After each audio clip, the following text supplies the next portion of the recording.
sera un temps nouveau arrive pour ton âme. Un temps nouveau arrive pour ton âme.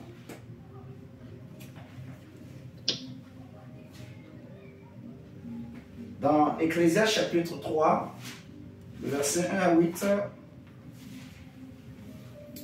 le roi Salomon, qui était un sage à son époque, on l'appelle l'Ecclésiaste. Il va nous dire que à partir du verset 1, il y a un temps pour tout. Seigneur, et justement, c'est le temps pour nous de partager ta parole. Saint-Esprit, nous t'invitons, nous te soumettons nos vies, nos âmes, nos corps, nos esprits. Nous te soumettons ce moment, Seigneur. Accepte, agrée ce moment comme un temps d'adoration, de louange, où nous glorifions le Christ. Nous glorifions la parole. Nous glorifions, Seigneur, ton glorieux nom. Nous proclamons ta divinité, ta grandeur. Saint-Esprit, aide-nous dans cette tâche. Viens glorifier Jésus au milieu de nous, en nous. Dispose nos cœurs, nos esprits, nos âmes, et que tout ce qui n'est pas de toi soit anéanti au nom puissant et glorieux et merveilleux de Jésus le Christ. Amen. Amen. Il y a un temps pour tout. Ecclésiaste chapitre 3, versets 1 à 8. Il y a un temps pour tout. Un temps pour toutes choses sous les cieux. Il y a un temps pour tout. Un temps pour toutes choses sous les cieux. Un temps pour naître et un temps pour mourir. Un temps pour planter et un temps pour arracher. Comme nous sommes en train de faire ces derniers temps, la prière matinale qu'on fait, pour le moment, elle est beaucoup plus centrée sur des prières de combat, ainsi de suite. Donc, le temps d'arracher, le temps de déraciner et de planter d'autres choses. Quand un autre temps arrivera, Dieu nous fera passer à quelque chose d'autre. Alléluia. Vous voyez, peut-être demain, il nous demandera, priez maintenant beaucoup plus pour l'amour, priez pour l'amour. Il peut nous demander, priez pour les nations. Vous voyez, priez que Dieu touche les nations, que Dieu sauve, ainsi de suite. Donc, il y a un temps pour arracher ce qui a été planté. Le verset 3 nous dit, il y a un temps pour tuer et un temps pour guérir, et un temps pour abattre, et un temps pour bâtir. Un temps pour pleurer et un temps pour rire, un temps pour se lamenter et un temps pour danser, un temps pour lancer des pierres et un temps pour ramasser des pierres, un temps pour embrasser et un temps pour s'éloigner des embrassements, un temps pour chercher et un temps pour perdre, un temps pour garder et un temps pour jeter, un temps pour déchirer et un temps pour coudre, un temps pour se taire et un temps pour parler, un temps pour aimer et un temps pour haïr. Alléluia. Un temps pour la guerre et un temps pour la paix. Donc, on nous montre qu'il y a un temps pour tout sous les cieux. Surtout pour tout. Tout ce que les hommes connaissent, tout ce que les hommes vivent, tout ce que les hommes ont l'habitude de faire, il y a un temps. Un temps pour travailler, un temps pour rire, pour se réjouir, pour danser, pour pleurer, pour se lamenter, un temps pour courir, un temps pour s'arrêter, un temps pour dormir, un temps pour se réveiller, un temps où on grandit, un temps pour devenir mature, un temps pour devenir responsable. Il y a un temps pour se marier, un temps pour naître, un temps pour mourir, un temps pour grandir, pour faire des enfants, un temps pour travailler, un temps pour voyager. Il y a un temps pour tout. Vous voyez? Il y a un temps pour tout. Un temps pour manger, un temps pour jeûner. Il y a un temps vraiment pour tout sous les cieux, en gros. Vous voyez?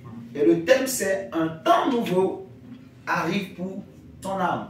Un temps nouveau arrive pour ton âme. Vous voyez? Et le fait qu'on explique qu'il y a un temps pour tout, c'est que quand un temps passe, un autre temps arrive. Vous me suivez ce soir? Il y a un temps pour tout. Ça veut dire que quand un temps passe, un autre temps arrive. Et nous comprenons cela de plus en plus ou davantage lorsque nous nous rapprochons du prophète Ésaïe. Nous allons faire un voyage dans le temps. Nous irons voir le prophète Ésaïe dans Ésaïe 65. Si vous lisez avec moi le verset 16 et 17, il nous dit, celui qui voudra être béni dans le pays, voudra l'être par le Dieu de vérité. Et celui qui jurera dans le pays, jurera par le Dieu de vérité. Car les anciennes souffrances seront oubliées. Elles seront cachées à mes yeux. Le verset 17. Car je vais créer de nouveaux cieux et une nouvelle terre. On ne se rappellera plus les choses passées. Elles ne reviendront plus à l'esprit. Je relis encore le verset 17. Car je vais créer de nouveaux cieux et une nouvelle terre. On ne se rappellera plus les choses passées. Elles ne reviendront plus à l'esprit de l'homme. Vous voyez? Remarquez avec moi ici que l'homme de Dieu nous parle de la création de nouveaux cieux.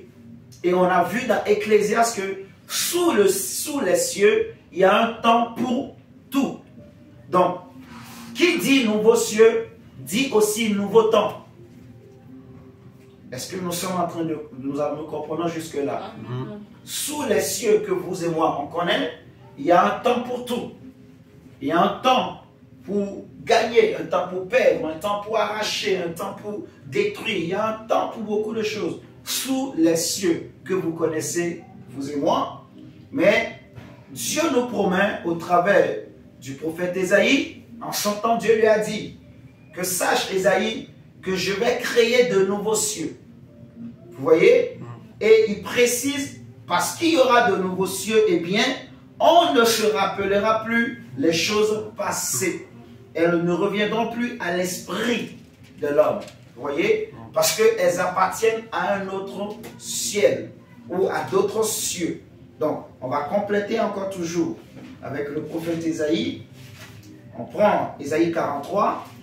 Dieu va répéter la même chose. Ésaïe 43,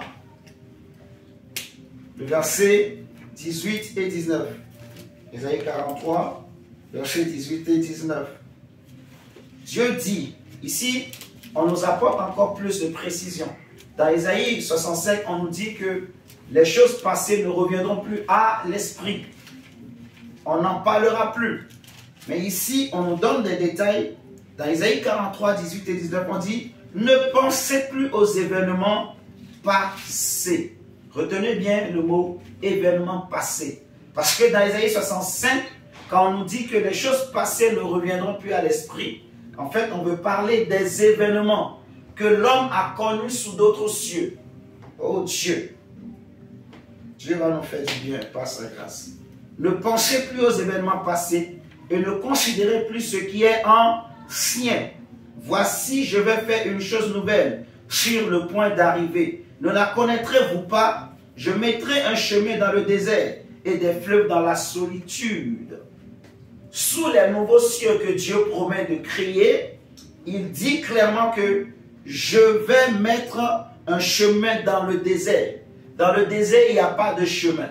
Dans le désert, il n'y a que du sable. Vous voyez? Il n'y a pas de chemin. Mais Dieu dit, je mettrai un chemin dans le désert. Dans le lieu de la souffrance, dans le lieu de la solitude, il dit, je vais créer des fleuves dans la solitude. Vous voyez? Et ça, c'est par rapport aux nouveaux cieux que Dieu promet de créer. Alléluia. Amen. L'apôtre Pierre aussi, il nous en parle.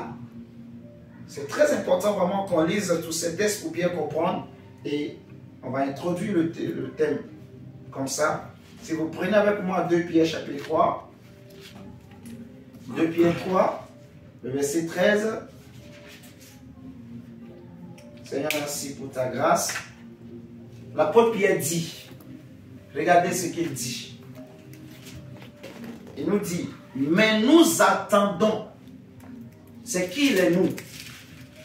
Nous les chrétiens. Nous qui avons cru en Jésus-Christ. Nous attendons selon sa promesse. Donc selon ce que nous avons lu. Au moins dans Ésaïe 65 et au moins dans Ésaïe 43, le prophète Pierre ou l'apôtre Pierre nous dit, mais nous attendons selon sa promesse de nouveaux cieux et une nouvelle terre où la justice habitera. Alléluia. Amen. Nous attendons de nouveaux cieux. Nous attendons une nouvelle terre. Et Dieu lui-même le répète encore par la bouche de l'apôtre Jean dans Apocalypse 22, le verset 10. On nous dit ceci.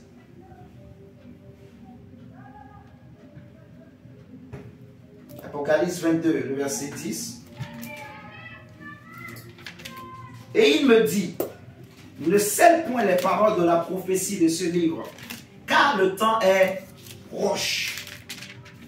J'aime beaucoup cette parole. Le temps est proche. Dieu dit à l'apôtre Jean, ne scelle point les paroles de la prophétie de ce livre, car le temps est proche. Le temps est proche. Il s'agit de quel temps? Il s'agit du temps que Dieu a promis, où il va créer de nouveaux cieux. Où il va créer de nouveaux cieux. Alléluia. Amen. Ne scelle point les paroles de la prophétie de celui, car le temps est proche. Le temps où toutes ces choses que Dieu avait promis par la bouche de ses prophètes vont s'accomplir. Alléluia. Amen. Bien-aimé dans le Seigneur, mon frère, ma soeur, lorsqu'on parle du temps, je pense que pour nous les hommes, dans la pensée de l'homme, de l'humain que nous sommes, le temps est rattaché à la lumière. Déjà, la Bible nous montre, dans Genèse chapitre 1, on nous dit, il y eut un soir, il y eut un matin. Ce fut le premier jour, ainsi de suite. Et dans la pensée de l'homme, le calendrier humain, la chronologie des temps, des événements que nous connaissons, quand nous prenons par exemple un individu, il va naître à un instant T, vous voyez, mais cet instant T, c'est l'homme qui le définit. Et l'homme, il s'appuie, il définit un repère, il définit une base, vous voyez. C'est comme en mathématiques, on parle de la base décimale, vous voyez, mais il n'y a pas que seulement la base décimale. On peut se mettre dans un autre système et on va dire que normalement, désormais maintenant, c'est le chiffre 20 qui va devenir la base. Vous voyez, on peut dire il y a aussi la base hexadécimale. Vous voyez, donc c'est comment on dit, c'est relatif. Ça dépend du système dans lequel nous nous trouvons. Et le temps que l'homme connaît, que l'homme définit souvent, l'homme pose toujours un départ, une base par rapport à laquelle il va maintenant commencer par compter les événements, compter les temps. Vous voyez, un enfant naît, mais qui sait quand est-ce qu'il est né vraiment? Toi, tu sais quand tu es né. Suivez-moi très bien aujourd'hui. Tu sais quand tu es né. Mais comment tu sais quand tu es né? Tu sais quand tu es né parce que, justement, l'homme que nous sommes, l'humain que nous sommes, a défini un temps par rapport à un début, à un départ, à une base. Vous voyez? Et quand on s'appuie sur ce début-là, on compte les événements, on compte les nuits et les jours. On compte chaque fois que le soleil se lève, donc le soleil est aussi un repère. Les étoiles aussi sont des repères, sont des marqueurs en quelque sorte que l'homme utilise pour définir le temps sous le ciel. Vous me suivez très bien ce matin et ce soir. C'est-à-dire que si on casse ce système, eh bien, on ne sait pas quand tu es né. Vous me comprenez? Comment tu sais quand tu es né? C'est parce que tu es dans un repère. Mais si tu sors de ce système, ça veut dire qu'on ne sait plus quand tu es né. C'est parce que tu es dans ce système-là qu'on sait quand tu es né. Vous m'entendez ce soir? Et déjà dans Genèse, regardez avec moi. On dit qu'au commencement, Dieu créa les cieux et la terre. La terre était informe et vide. Mais l'Esprit de Dieu se mouvait au-dessus des eaux. Donc, on a déjà enseigné plusieurs fois et je crois que vous êtes de bons lecteurs et lectrices de la parole de Dieu. Donc vous savez que quand on dit que la terre était informe et vide, l'Esprit de Dieu se mouvait au-dessus des eaux. Il y avait les ténèbres à la surface de l'abîme. Donc il y avait les ténèbres partout. Alléluia. Amen. Il y avait les ténèbres partout. Donc, la première des choses que Dieu va faire, la Bible dit que Dieu dit que la lumière soit. Et Jean chapitre 1 nous dit que en lui était la vie. Et cette vie était la lumière des hommes. Au commencement était la parole était avec Dieu, la parole était Dieu, ainsi de suite. Vous connaissez ce verset, ce texte. Vous voyez? Donc Dieu dit que la lumière soit et la lumière fut. On a compris que cette lumière n'était rien d'autre que Christ. Alléluia. Amen. La lumière est apparue. On nous dit dans Jean que c'est elle qui a créé toutes choses. C'est par elle que Dieu a créé toutes choses. On est d'accord? Mais remarquez avec moi, le temps que toi tu connais, que tu définis, ce temps, il est défini par rapport au soleil, par rapport aux astres. Dans Genèse 1, toujours on le voit. Dieu dit donc qu'il y ait des luminaires dans l'étendue des cieux. On en a déjà parlé également pour éclairer, vous voyez, pour marquer les temps, les époques, les circonstances. On est d'accord? Donc aujourd'hui, le temps que l'homme définit naturellement, c'est par rapport aux astres. C'est par rapport en particulier au soleil et à la lune. Vous voyez, c'est par rapport aux astres. On regarde quand le soleil se lève et jusqu'à son coucher. On regarde quand la lune sort et jusqu'à son coucher. Vous m'entendez ce soir? Donc, le temps qu'on définit, c'est un temps qui est limité. Parce qu'il dépend du soleil et de la lune. Il dépend des astres. Il dépend des étoiles. Et c'est pour cela que, chez les Grecs, il y a 3 types de temps. Suis-moi très bien. Parce que les Grecs, ils ont réalisé ce que nous sommes en train de dire maintenant. Ils l'ont compris avant nous. Je prends un autre exemple. Quand j'ai dit tout à l'heure que Dieu dit que la lumière soit, au moment où Dieu disait que la lumière soit, le soleil n'était pas encore créé. Est-ce que vous me suivez? Le soleil n'était pas encore créé. Mais le premier jour, quand Dieu dit que la lumière soit et la lumière fut, Dieu vit que la lumière était bonne. Dieu sépara la lumière des ténèbres. La Bible nous dit que ce fut le premier jour. Il y eut un soir et il y eut un matin. Donc, Dieu, c'est par rapport à quoi il avait défini le premier soir et le premier matin. Suivez très bien. Vous m'entendez?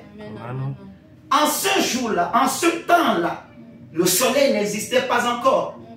Donc, ce serait une erreur de dire le premier jour. Il faut plutôt dire le premier temps. On ne sait pas si c'est un lundi ou si c'était un mardi. Ce serait vraiment une erreur de penser que c'était peut-être un mardi, un lundi. Le jour Dieu, il a dit que la lumière soit, c'était peut-être un dimanche. Il faut simplement dire, c'était un temps. Vous m'entendez? Parce que là, le soleil n'existait pas encore. On ne sait pas. Mais Dieu s'était appuyé par rapport à quoi pour définir le premier jour? Naturellement, Dieu s'est appuyé par rapport à la lumière qui est apparue. Vous voyez? Mais cette lumière n'était pas le soleil. Donc, vous allez bien comprendre. Et après, on voit le soleil va apparaître. Dieu va dire qu'il y a des luminaires qui éclairent les cieux, ainsi de suite. Et c'est là maintenant qu'il crée le soleil et la lune. Vous voyez? Donc, là maintenant, les hommes vont commencer par définir leur temps en fonction du soleil, de la lune, des étoiles, des astres. Donc, si on veut bien réfléchir, c'est que déjà, rien que dans Genèse, on peut définir 2 types de lumière. Une lumière, enfin 2 types de temps plutôt. Un temps par rapport à la première lumière que Dieu avait appelée, et aussi un temps par rapport à la deuxième lumière, qui n'est rien d'autre que le soleil que vous connaissez, qui ne sont rien d'autre que les étoiles que nous connaissons. Vous m'entendez là? Donc le premier temps Le vrai temps, c'est le temps qui est par rapport à la première lumière. On est d'accord? C'est-à-dire que quelqu'un, par exemple, imagine, quand je dors, je ne sais pas ce qui se passe. Je ne peux pas mesurer le temps. Vous voyez?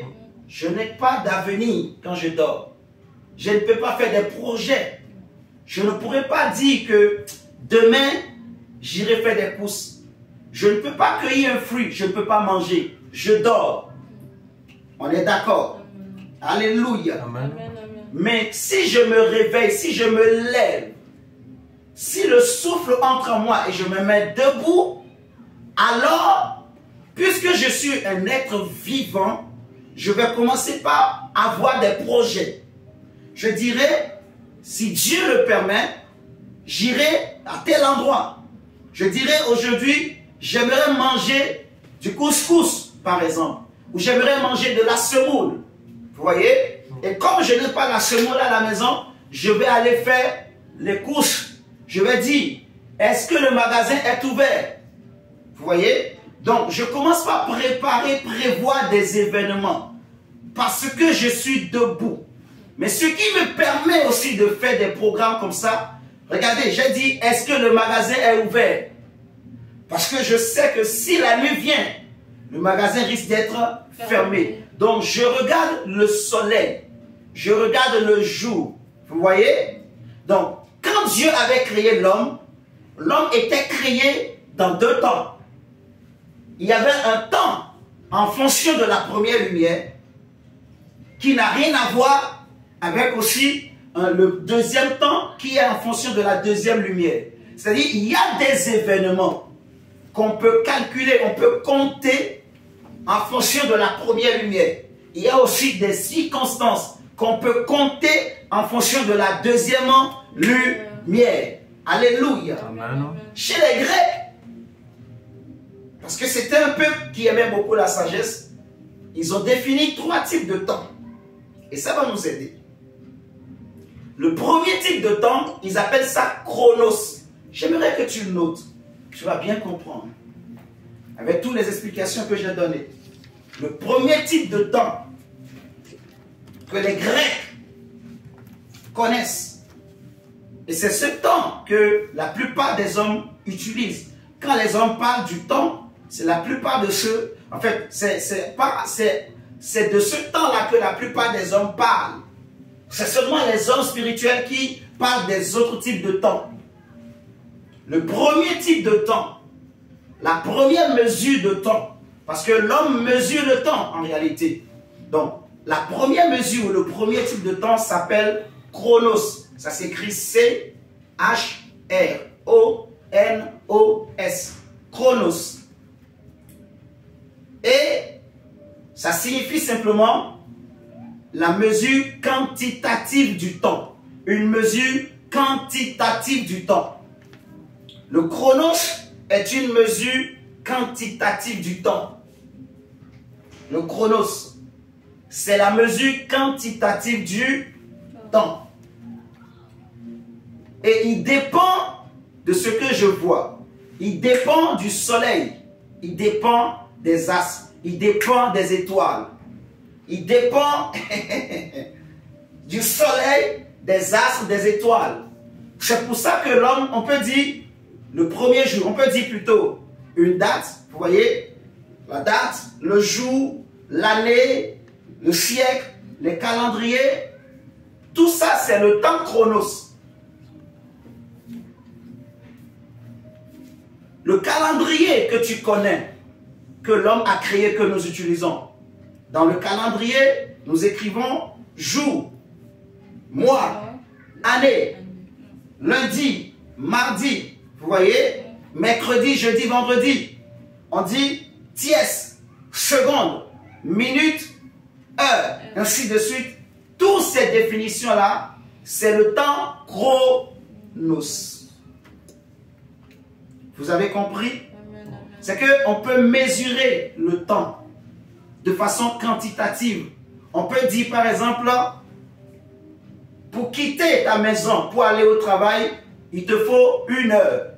il te faut 2 heures, il te faut 2 jours.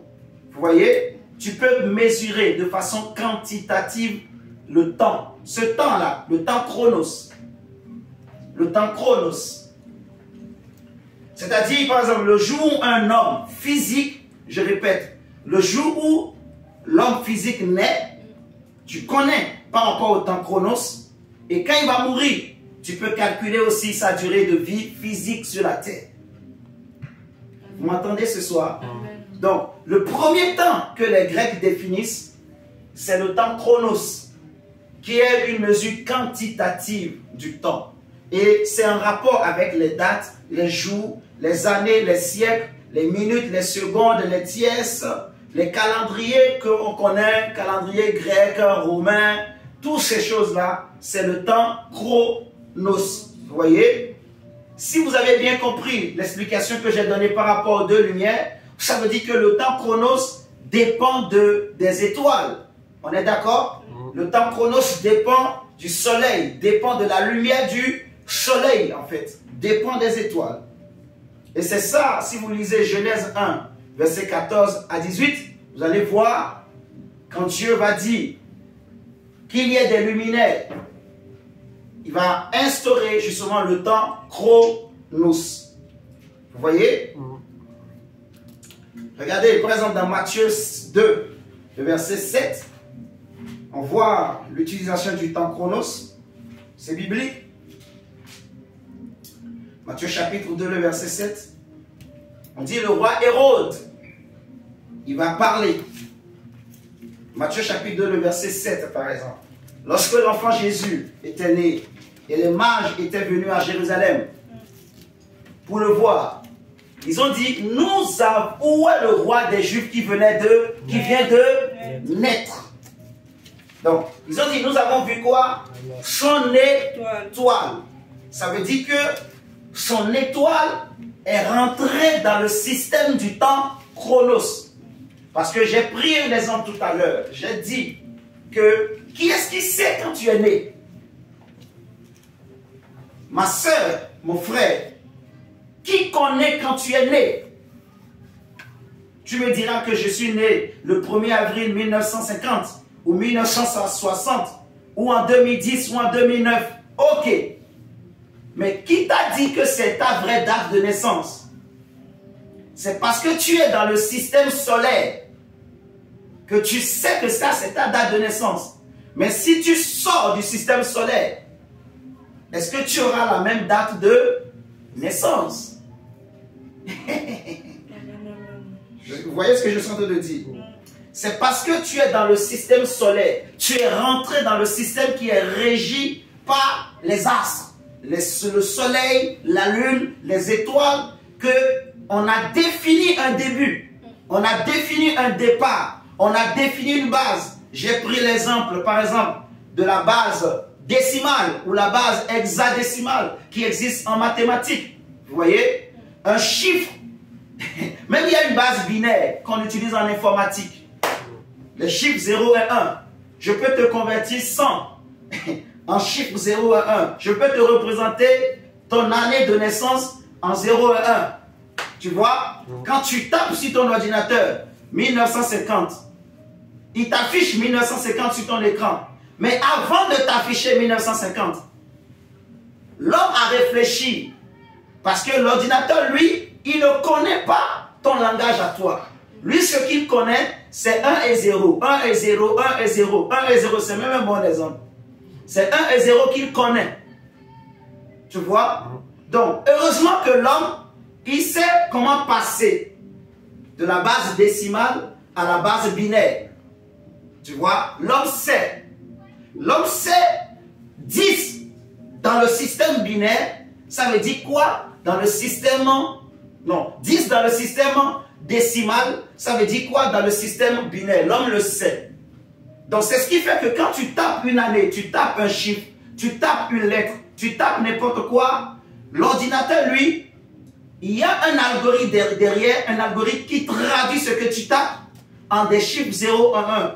Long comme ça. Et maintenant, lui, il lit. Quand il lit, il sait ce que tu dis et il te retraduit. Donc il y a deux traductions.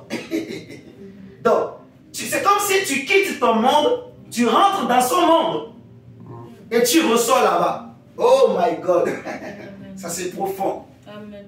Oh, si vraiment tu comprends bien mon frère, ma soeur, tu seras très très béni. Parce que c'est un message très très profond qui va libérer beaucoup de nous de beaucoup de choses. Tu rentres dans le monde binaire et tu sors encore. Mais toi-même, tu ne sais pas que tu es rentré. Tu viens de passer dans un monde. Tu viens de passer dans un autre système. Tu viens de passer. Vous voyez ce que je dis? Mais tu n'en as pas conscience, en fait. Donc, le temps chronos, c'est le temps physique. Vous voyez? Le temps qu'on peut mesurer quantitativement. Et il est lié aux astres, aux étoiles.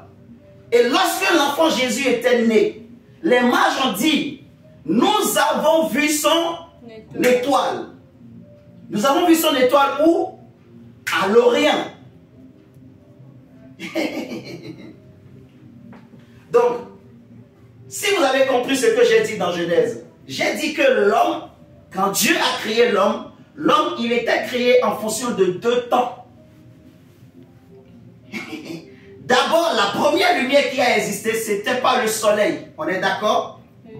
Donc, la première fois quand Dieu dit, il y a un jour, il y a un soir, il y a un matin, quand Dieu disait, il y a un soir, il y a un matin, ce temps que Dieu était en train de compter, ce n'était pas en fonction du soleil, ce n'était pas en fonction des astres, ce n'était pas en fonction des étoiles. C'était en fonction de la première lumière. On est d'accord? Jusque-là, ça va pour tout le monde. Mais après, maintenant, Dieu va créer les étoiles, les astres, le soleil. Et ensuite au sixième jour, il créa l'homme. Donc, quand l'homme était né, il était né dans deux temps. Il a trouvé deux réalités. Il a quitté une réalité qui est par rapport au premier temps, qui est par rapport à la première lumière.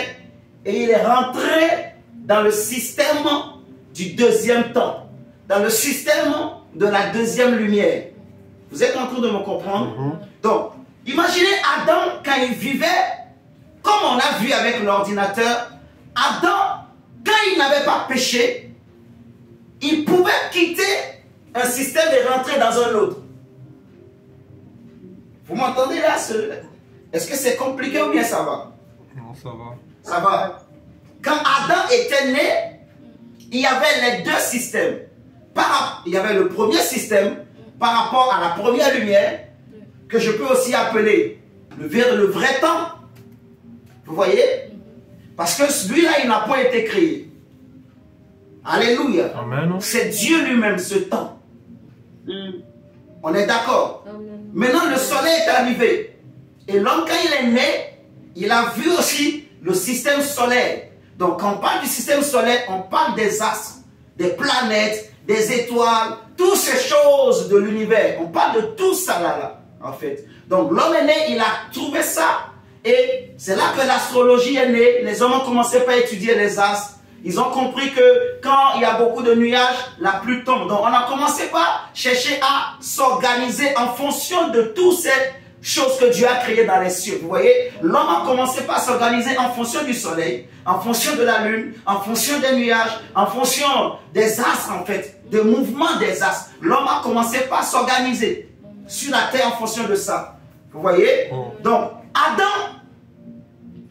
il vivait dans le système solaire, mais comme il n'avait pas péché, il pouvait aussi rentrer dans l'autre système.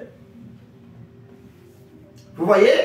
Parce que, je m'explique, il pouvait parler avec Dieu, il pouvait communier avec Dieu. Il avait donné des noms à Dieu, aux animaux, et ces noms existent au ciel.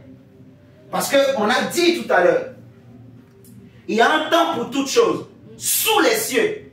C'est ce qu'on a lu dans Ecclésiaste. Il y a un temps pour tout sous les cieux. Donc, quand on parle des temps, on parle des cieux, on parle des événements. Ces événements sont sous un ciel. Dépend de ce ciel. Vous voyez? Quand on change des cieux, on n'aura pas les mêmes réalités. On n'aura pas les mêmes événements. Vous voyez ce que je suis en train de dire? Donc, ce n'est pas parce qu'il y a un nom. Ce n'est pas parce qu'on t'appelle, par exemple, Brigitte, dans le système solaire, que ça veut dire que si je rentre dans le système Je vais dire quoi? Dans le système divin, que tu t'appelles aussi Brigitte. Attention. Quand Jacob était né, Isaac a donné le nom de Jacob à Jacob. Vous êtes d'accord avec moi? Isaac a dit, mon fils, moi je t'appelle Jacob. Mais Jacob a souffert. Jacob ne connaissait pas son nom dans l'autre système. Parce que le nom de Jacob, le nom qu'on t'a donné, la date de naissance qu'on t'a donnée, c'est par rapport au système solaire. On t'a dit que tu es né le 1er avril 1950, 1960, 2001, c'est par rapport au système solaire. On t'a donné un nom. Mais ce nom que tu portes, mon ami, ce nom aussi est lié à ce système. Mais est-ce que si on change de côté, est-ce que c'est le même nom que tu portes?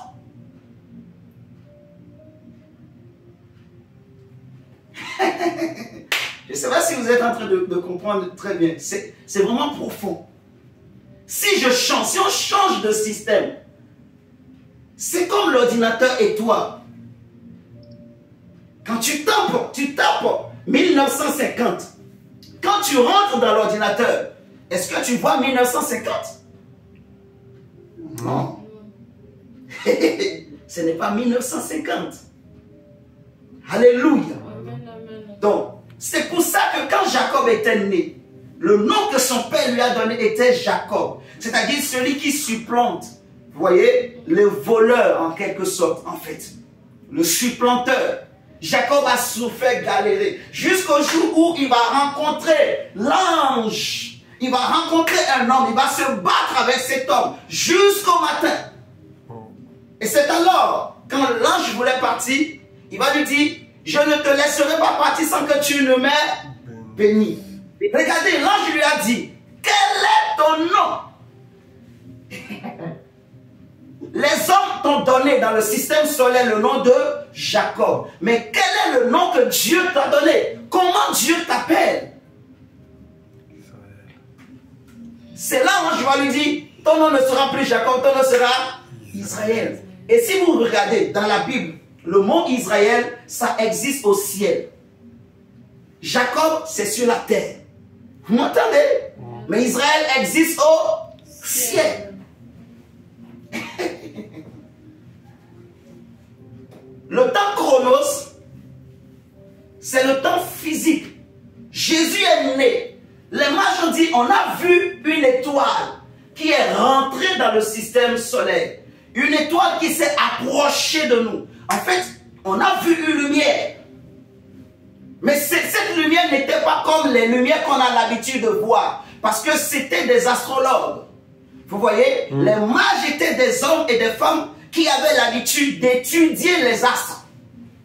Mais ce jour-là, ils ont vu un astre brillant, un astre différent. Ils ont vu une étoile qui n'était pas comme les autres étoiles et qui a pénétré le système solaire. Quand ils ont fait les lectures, ils ont essayé de voir, ils ont compris, c'est un roi qui vient de naître, un chef. Ils sont venus en Israël, donc je ne sais même pas comment ils ont fait, mais ils ont fait des calculs comme on fait avec l'ordinateur. Ils étaient forts. Ils ont fait des calculs, des rapprochements. Ils ont compris que c'est un roi, un grand roi. C'était le roi des rois, le chef des chefs, amen, le sacrificateur des sacrificateurs, amen, amen, le tout-puissant, le souverain, le meilleur de tous les hommes, amen, qui venait de naître. Les mages étaient des rois. Ils ont dit, il faut qu'on aille honorer celui-là. Un bébé. Ils sont arrivés à Jérusalem où est le roi des Juifs qui vient de naître. Hérode était tétanisé. La Bible dit tout Jérusalem était bouleversé. Jérusalem, les gens commencent à dire, mais c'est qui là? C'est qui? Il y a un autre roi en dehors de moi, Hérode. Donc tu vois, Hérode il pensait qu'il était seulement roi. Mais quand on change de système, est-ce qu'il est roi? Non. Amen, amen, amen.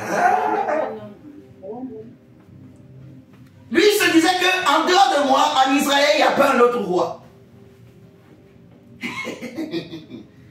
Jésus arrive à Jérusalem. Les mages viennent. Ils demandent, on a consulté ce que les prophètes ont dit. On a lu tout à l'heure, Dieu a dit par ses prophètes que dans les derniers temps, je vais changer les cieux. Je vais créer de nouveaux cieux. On a lu dans l'Apocalypse, le temps est proche. Et le temps est déjà arrivé. On va bien comprendre. Jésus arrive, les mages viennent. Où est le roi? On a consulté les scribes. Ils ont pris les livres, les écrits des prophètes. C'est là ils ont vu. Il est écrit. Et toi, Bethléem, la plus petite des villes, de toi sortira pour moi un roi, un chef, pour paître mon peuple. Vous voyez? Les mages, on leur dit que c'est à Bethléem. Il faut aller à Bethléem. Si vous voulez le voir, s'il est vraiment né, ça doit être à Bethléem. Et ils ont pris la direction. Subitement, ils ont vu l'étoile. Ils ont suivi l'étoile, ils sont arrivés là où Jésus était. La Bible dit, ils l'ont adoré. Et si vous prenez avec moi Matthieu 2,7, la Bible nous dit, alors Hérode fit appeler en secret les mages et s'enquit soigneusement auprès d'eux depuis combien de temps l'étoile brillait. Vous voyez? Donc le temps dont Hérode parle ici, vous voyez, c'est par rapport aux étoiles. C'est par rapport à ce que les mages ont vu. C'est par rapport aux astres. C'est par rapport au système solaire. C'est le temps chronos. Vous m'entendez? C'est le temps chronos. On est d'accord? Amen. Mais dans la puissance de Dieu, vous allez comprendre avec moi que cette étoile, en fait, elle a quitté un autre système, le système de la vraie lumière. Elle est rentrée dans le système solaire. Vous voyez? Donc, Jésus dit, tu n'as pas voulu ni sacrifice ni holocauste, tu m'as formé un corps. Je viens au Dieu pour faire ta volonté. Jean nous dit que la parole s'est faite chair. Donc, cette étoile n'était rien d'autre que Jésus qui venait de naître, qui venait de rentrer au milieu des hommes, naître comme un homme. Donc, ça c'est le temps chronos. On va parler du temps kairos. Et vous allez bien comprendre. Le deuxième temps que les Grecs définissent, que les Grecs utilisent, que les anciens utilisent. Le deuxième temps, on appelle ça kairos. Donc, K comme Kaki, A comme Anatole, I comme Inès, R comme Romaric, O comme Olivier et S comme Saturnin. On dit Kairos. Le temps Kairos. Le premier temps qui définissait Chronos, c'est le temps physique. K comme Kaki, A comme Anatole, I comme Inès ou Inès, R comme Romaric, O comme Olivier, S comme Saturnin. Et le temps Kairos, ça permet de mesurer ce qu'on appelle les temps opportuns, les opportunités. Le temps Kairos permet de mesurer les temps opportuns, les opportunités. Ça permet de mesurer le temps, en fait, le ressenti. Ça permet de mesurer le ressenti. Le ressenti. Je répète, le temps Kairos permet, en fait, de mesurer les opportunités, de mesurer les ressentis. Amen. Amen. Le temps Kairos permet de mesurer le temps des opportunités, le ressenti. Vous voyez? Donc, c'est relatif aux opportunités qu'on peut avoir, aux événements qu'on peut vivre. C'est relatif, donc, à tout ce qu'on peut vivre, en fait, les événements, les opportunités. C'est ça le temps Kairos. Et il peut s'accélérer, il peut être ralenti, il peut se rallonger, il peut se réduire, ainsi de suite. Je vais m'expliquer, vous allez bien me comprendre. Les événements qu'un homme peut vivre, par exemple, dans son existence. Je prends un exemple très simple de quelque chose qu'on connaît, la joie. La joie. Vous voyez? La joie. Tu peux voir une personne qui a la joie, mais sa joie peut durer 1 minute. Il se lève le matin, pour lui, il est joyeux. Vous voyez? Il chante Oh, béni soit le nom, béni soit le nom. Il fait son café. Ils sont à table en train de manger. Vous me suivez ce soir? Ils sont à table en train de manger, prendre leur petit déjeuner. Le coup de fil sonne. Qu'est-ce qui se passe? Pam, pam, pam, pam, pam. Oh, est tombé là-bas. Boum, le téléphone tombe. Son visage change. Vous voyez? La joie qu'il avait, ou qu'elle avait, cette personne, la joie part. Vous m'entendez? Donc sa joie a duré un temps. Vous voyez? Kairos, le temps que sa joie a duré là. C'est ça Kairos. Vous voyez? Et un autre maintenant, Kairos commence. Qui est la tristesse, l'ancienneté. Vous voyez? L'abattement, la lamentation. Donc la personne apprend une mauvaise nouvelle. Vous voyez? Donc c'est maintenant, donc dans cette, parce que le temps Kairos est lié en fait au temps Chronos comme on a vu. Vous m'entendez? Le temps Kairos est lié au temps Chronos comme on a vu, et c'est par rapport aux événements, aux opportunités. Quelqu'un peut être là par exemple pendant des années. Chômage, je suis chômage. Chômage, je suis chômage. Donc il traverse vraiment une grande vallée de l'ombre du chômage. On ne va pas dire l'ombre de la mort, mais une grande vallée de l'ombre du chômage. Vous voyez ce que je dis? Imaginez un père de famille donc, qui vit une telle situation, c'est difficile pour lui. Mais un matin seulement, il est en train de marcher et quelqu'un l'aborde, l'appelle. Comme on le voit dans la parabole des ouvriers, où le maître sort, il dit, il prend des ouvriers et les envoie dans son champ. Vers 10 heures, il vient, il trouve des gens là en train de vagabonder, ils n'ont rien à faire, il les envoie. À midi, il vient, il trouve encore des gens, il les envoie. Vous voyez? Donc ces gens-là, en fait, ils étaient en train de vivre un temps Kairos qui a été changé. Ils ont vécu des événements, ils ont connu des opportunités dans une journée. Vous voyez? Donc, dans un temps Chronos, on peut avoir plusieurs temps Kairos. Est-ce que c'est compréhensible ce que je dis? Qui n'a pas compris? Non. Oui, dis-moi, tu n'as pas compris? Oui, la partie où vous avez parlé dans le temps Chronos, il y a plusieurs temps Kairos. Ok, je répète la définition du temps Kairos. Je dis Kairos, cela permet de mesurer les temps opportuns ou les temps ressentis, les temps du ressentiment en fait. Les temps du ressentiment quoi. Tu vois, quand on parle du ressentiment, ça peut être la joie, la tristesse, vous voyez, la paix, la tranquillité, le bonheur, vous voyez, le plaisir, le temps du ressenti. En fait, ce que tu ressens. Je sens que cette année est une bonne année pour moi. Vous voyez, je sens que cette année, ça fait 3 mois depuis qu'on a commencé l'année. Franchement, il n'y a que de bonnes nouvelles. Alors que l'année passée, c'était difficile. C'est un exemple que je suis en train de donner. Donc, tu peux dire, ah, je sens que ça, c'est mon année. Ça, c'est mon temps. Vous voyez? Donc, l'année là, elle devient pour toi une année Kairos. Tu vois? C'est que tu es en train de vivre un événement. Tous les jours, c'est seulement bonne nouvelle sur bonne nouvelle. C'est bonne opportunité sur bonne opportunité. Vous voyez? Donc, dans une journée, tu peux vivre plusieurs événements en fait. Chaque événement est associé à un temps Kairos. Chaque événement que tu vis dans une journée. Tu vois?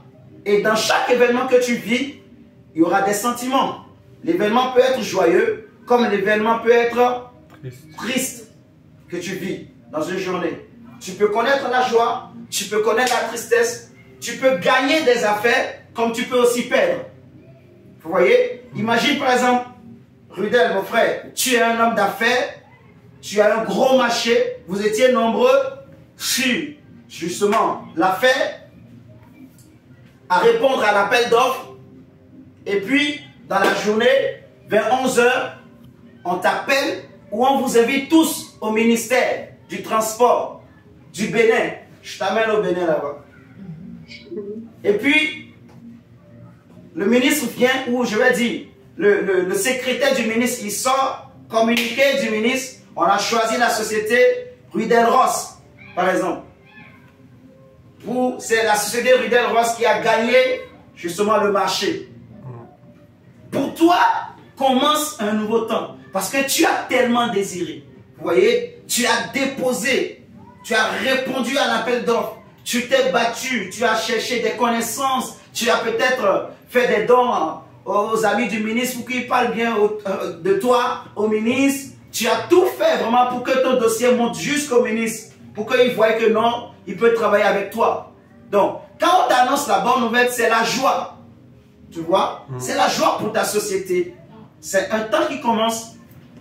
Vous voyez? Donc, tant que les choses vont bien, tu es dans un temps kairos. Mais un autre événement peut venir encore pour casser. Pendant l'année. Vous voyez? Donc, dans une même journée, dans une même année, tu peux vivre plusieurs événements. Dans une même seconde, tu peux vivre 2 événements. Plusieurs événements. Vous voyez? Nous allons voir tout à l'heure le roi Ézéchias qui était malade. Dieu dit à Ésaïe le prophète, va lui dire, tu vas mourir, Ézéchias. Dans une journée, Dieu dit à Ésaïe, va dire à Ézéchias, tu vas mourir. Ésaïe vient pour lui dire, Ézéchias, donne des ordres à ta maison. Parce que Dieu a dit, tu vas mourir. Moi, je suis prophète. Tout ce que je dis arrive. Ésaïe était sûr de lui. Ézéchias, tu vas mourir. Et c'était vrai, Dieu avait dit, tu vas mourir. C'était vrai. C'était vrai, c'était fini. Quand Ésaïe se retourne, il commence par marcher. La Bible dit, il n'a même pas encore traversé le seuil de la porte. Mais quand il a dit à Ézéchias, tu vas mourir, Ézéchias s'est mis à pleurer. Et il a dit seulement une parole à Dieu.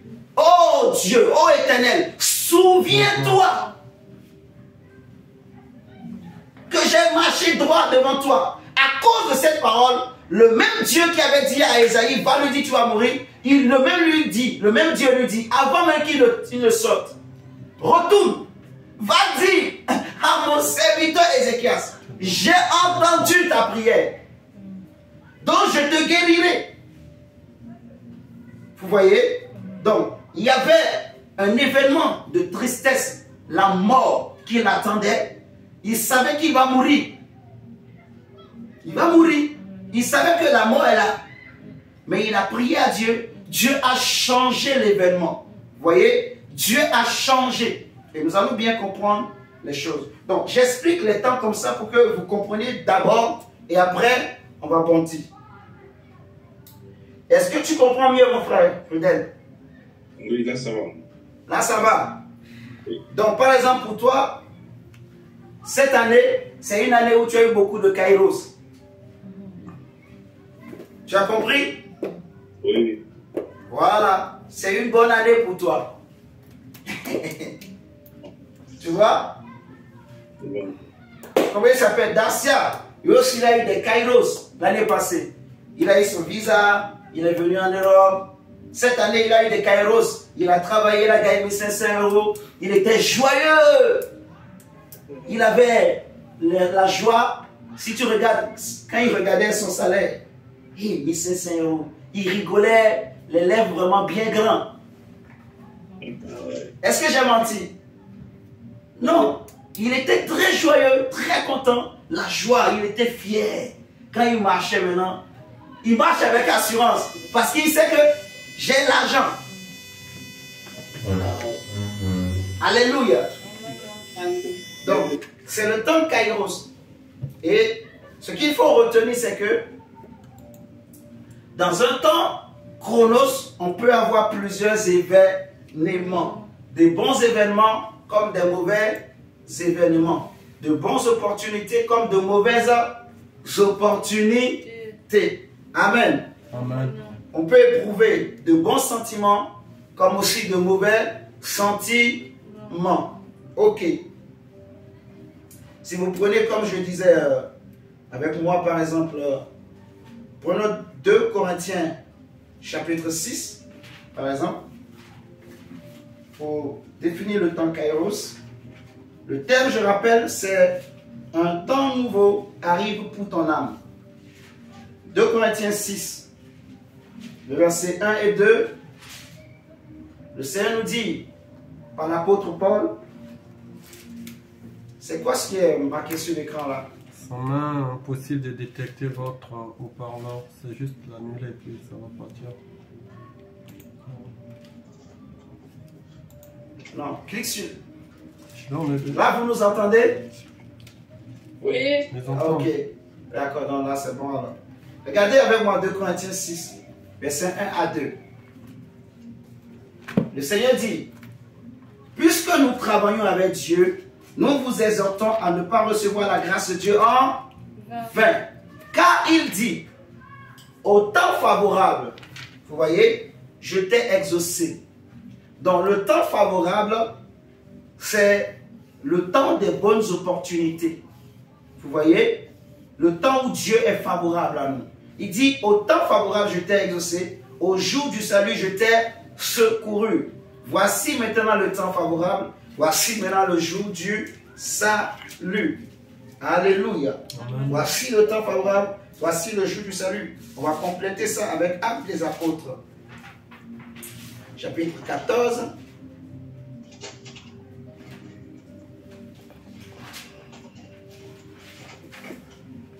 Actes des Apôtres 14. Versets 16 et 17. Acte 14, versets 16 et 17. Qui nous témoigne de la bonté de Dieu. Acte 14, 17 et 16 et 17. Il est écrit, ce Dieu dans les âges passés a laissé toutes les nations suivre leur propre voie, quoiqu'il n'ait cessé de rendre témoignage de ce qu'il est, en faisant du bien, en vous dispensant du ciel, quoi? Les pluies et les saisons fertiles. Vous voyez? En vous donnant la nourriture avec abondance et en remplissant vos cœurs de joie. Les saisons fertiles, on peut aussi traduire par les temps favorables. Vous voyez? Donc, on voit ici l'utilisation du temps Kairos. Vous voyez? Dieu remplit le cœur des hommes de joie, malgré leurs péchés, malgré leur rébellion, parce que nous tous, nous étions sans Dieu, sans Christ dans le monde. Mais même quand on était païens, ce Dieu ne nous avait pas abandonnés. Vous voyez? Il y a des parents aujourd'hui dans ce monde, ils ne sont ni chrétiens ni chrétiennes, papa et maman. Mais Dieu protège la famille, Dieu protège les enfants, vous voyez? Dieu les garde. Il le fait, ce n'est pas parce qu'ils sont chrétiens, il le fait parce qu'il est Dieu, parce qu'il aime l'homme qu'il a créé. Vous voyez? Dieu aime les hommes qu'il a créés. Dieu protège l'homme qu'il a créé. Sur les marchés que nous aimons souvent aller au marché, si Dieu ouvrait nos yeux et pour qu'on puisse voir tout ce qui se vend, beaucoup n'iront plus jamais au marché. Parce que des fois dans le marché, il y a des sorciers, il y a des satanistes qui viennent vendre. Il y a aussi des sorciers, des satanistes qui viennent acheter. Vous voyez? Il y en a qui viennent, qui peuvent envoûter une viande. Et la viande devient une viande humaine. Et celui qui vend lui-même, il ne sait pas que ce que je suis en train de vendre, c'est de la chair humaine. Il y a aussi des fois, la vendeuse elle-même est une sorcière. Et elle vient pour vous vendre la chair humaine pour envoûter tout le monde sur le marché. Pour voler vos chances. Donc, qu'est-ce que les anges de Dieu font? Les anges de Dieu sanctifient les repas. Les anges de Dieu combattent pour que justement ces choses soient limitées sur cette terre. Vous voyez? Donc Dieu, il répand la joie dans le cœur des hommes. Il bénit les gens. Il y a des gens qui ne sont pas chrétiens. Dieu leur donne un bon travail. Dieu leur donne une bonne situation. Dieu les nourrit, vous voyez? Il leur donne un toit. Ils vivent bien. Ils sont heureux. Vous voyez ce que je dis? Ils connaissent la joie de ce monde. Et la Bible nous parle aussi des temps favorables, des saisons fertiles. Le cultivateur au champ, le cultivateur, je ne sais pas, dans les régions éloignées, même ici en France, il y a des régions voilà, où l'agriculture est vraiment bien développée. Quand les gens sèment, quand ils plantent la vigne, ils sèment les patates, ainsi de suite.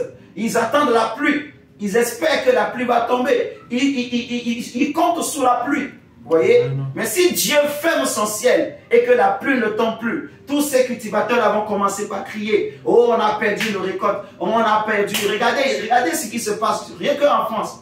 L'année où il fait très chaud, comme cette année, combien de récoltes les cultivateurs perdent? Vous voyez? Ils crient. Sécheresse. Il fait trop chaud, sécheresse, les plantes n'ont pas grandi, donc on a perdu des milliards, on a perdu ceci, on a perdu cela. Donc Dieu, vraiment, depuis qu'il a créé le monde, il fait de bonnes choses aux hommes. Vous voyez? Amen. Il donne des temps kairos aux hommes. Quand les hommes se réveillent, la Bible nous dit que le matin, quand les hommes s'élèvent, donc en fait, toutes les créatures, les animaux, tout ça, eux tous, ils espèrent en Dieu, ils demandent à Dieu leur paix. Même les oiseaux demandent à Dieu leur paix. Et il leur rassasie. La nuit, les lions sortent, les lionceaux sortent pour aller chercher leur pain. Dieu fait en sorte que la biche, il fait en sorte que la biche se rapproche pour que le lion puisse chasser et manger.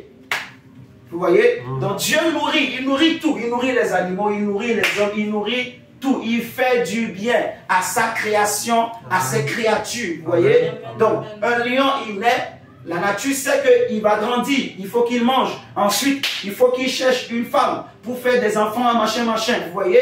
Dieu sait qu'un homme, il naît, il va travailler, il va grandir, il va fonder une famille, ainsi de suite. Et c'est comme ça depuis la nuit des temps. Si Dieu n'était pas bon avec les hommes, on n'aurait pas connu de civilisation dans ce monde. On n'aurait pas connu de société dans ce monde. Vous voyez? Si Dieu n'était pas bon, les hommes n'auraient pas pu faire tout ce qu'ils ont fait.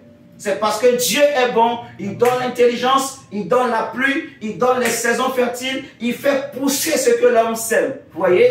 Il encourage. Quand un homme fournit un effort, Dieu vient pour faire croire. Vous voyez? Quand un homme étudie un peu, donc Dieu, comme il respecte aussi sa loi, ben, il va te bénir. Tu vas avoir un bon salaire, tu vas avoir une bonne situation. C'est la loi que Dieu a mis en place. Il veille sur ces choses pour les accomplir. Vous voyez?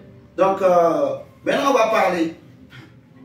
Seigneur, je peux donner plein d'autres exemples des temps Kairos ou Chronos. Si quelqu'un veut d'autres exemples, on verra ça après. Mais là, on va essayer d'avancer un peu. Tout à l'heure, j'ai pris l'exemple du roi Ézéchias. Vous voyez? Qui, dans la même journée, en moins d'une minute, il a vécu deux choses. La mort et la vie. Vous voyez? La mort et la vie. On lui avait dit, tu vas mourir. Les jours qui arrivent apportent la mort. Les temps qui lui attendaient, il savait que c'est la mort qui m'attend. Vous voyez? Dans peut-être une minute, je vais mourir. Dans un jour, je vais mourir, il savait. Mais à cause de sa prière, Dieu a changé les choses. Dieu a changé les événements. Et au lieu de la mort, c'est la vie. Au lieu de la tristesse, c'est la joie qu'il a reçue. Et ça, c'est dans 2 Rois chapitre 20. Vous pouvez lire tout ça chez vous. 2 Rois chapitre 20. Maintenant, le troisième type de temps, c'est le temps Aïon. Aïon. Aïon. Aïon. Ça s'écrit A-I-O-N. Aïon. Le temps Aïon. Le temps Aïon. Il est un peu proche. Aïon. A-I-O-N. A-I-O-N. Donc, il y a accent chapeau sur le O. Aïon. A-I-O-N. A comme Anatole, I comme Inès, O comme Olivier, avec accent circonflexe, on dit. C'est ça, hein? Ouais. Moi aussi, j'ai étudié. Donc, et puis O avec accent circonflexe, et N comme Nicolas. Donc, Aïon. Et ce temps-là, il est un peu proche du temps Kairos, mais il n'est pas le temps Kairos. Vous allez bien comprendre. Qu'est-ce qu'il représente? Il représente les saisons, les cycles. Le temps Aïon, ça nous parle des saisons. Ça nous parle des cycles. Vous voyez? Ça nous parle des saisons, ça nous parle des cycles. Le temps Aïon. Aïon, ça parle des saisons, ça parle des cycles. des cycles, des saisons. Dans Joël chapitre 2, Joël chapitre 2,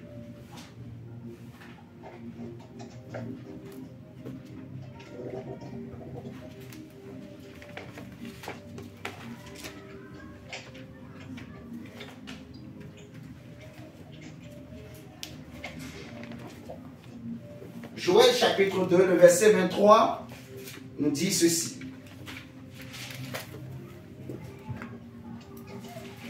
Et vous, enfants de Sion, soyez dans l'allégresse et réjouissez-vous en l'Éternel votre Dieu, car il vous donnera la pluie en son temps. Il vous enverra la pluie de la première et de l'arrière-saison comme autrefois. Vous voyez, dans la vie d'un homme, il y a plusieurs saisons, il y a plusieurs temps que l'homme traverse. Joël chapitre 2, verset 23. Joël chapitre 2, le verset 23. On nous dit que, enfants de Sion, soyez dans l'allégresse. Autrement dit, soyez dans la joie. Réjouissez-vous. Réjouissez-vous pourquoi? Réjouissez-vous surtout en votre Dieu. Pourquoi? Parce qu'il vous donnera la pluie en son temps. Amen. Il vous donnera la pluie. Il y a un temps pour la pluie. Il y a un temps pour la bénédiction. Amen. Il y a un temps pour la joie. Amen. Il y a un temps pour se réjouir. Il y a un temps pour la paix. Vous voyez? Il y a un temps. Et on nous dit, enfants de Sion, enfants de Dieu, réjouissez-vous, soyez dans l'allégresse. Vous voyez? Parce que votre Dieu vous donnera la pluie en son temps. Il y a un temps que Dieu a réservé, comme on a vu tout à l'heure. Il y a un temps pour tout. Et au temps où Dieu a prévu, il donnera la pluie. Vous voyez? Et Apocalypse nous dit que le temps est proche. Le temps est arrivé. Au jour du salut, je t'ai exaucé. On a lu. On dit qu'il vous enverra la pluie de la première et de l'arrière-saison. Comme autrefois. Vous voyez? La pluie de la première et de l'arrière-saison. Regardez Jérémie.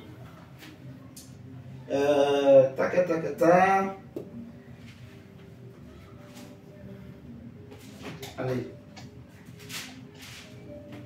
Regardez. On va parler d'abord. Après, peut-être on va prendre Jérémie.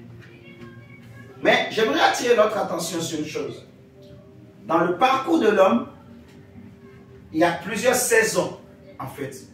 Une saison, c'est quoi? C'est une période, vous voyez, où il y a la pluie.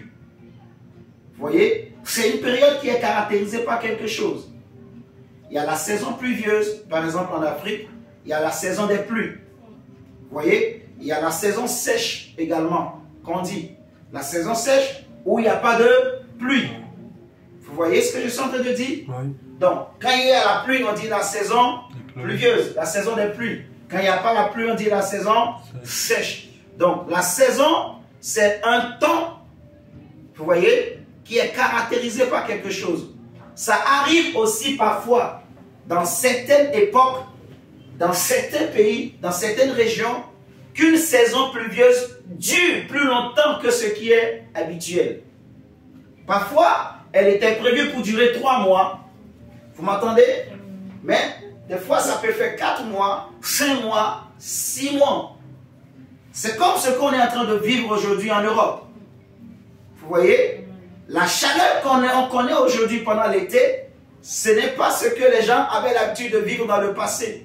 Des fois, l'hiver est prolongé. Vous voyez? L'hiver qui était appelé à durer 3 mois, des fois, même pendant le printemps, l'hiver continue, le froid continue. Les gens continuent à porter des gros manteaux. Vous voyez? Des fois, l'été continue. Malgré que le temps de l'été est fini, jusqu'en octobre.